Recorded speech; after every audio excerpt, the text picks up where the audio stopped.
اگه دنبال زیر بغل ما نیستی تا انتهای ویدیو ببین به دردت میخوره. تو تصویر جنگ زنه لازم بگم کنید که فرض درست کنید ماما باش تا تمیزش کنید. علش با یه دونه جاروی زد چلنگا سطح کار میگیری.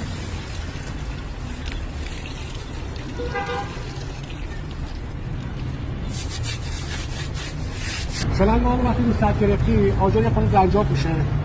بعد از سنباده 80 استفاده میکنی. من نظرم اینه که دستی استفاده کنی به جای فرز. اگه خواستی هم از فرز استفاده کنی از سنباده 600 استفاده کنی.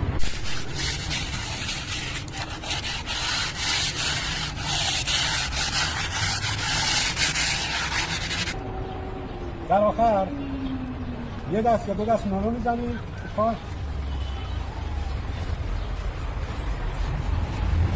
بشه اون چیزی که تو میخواد.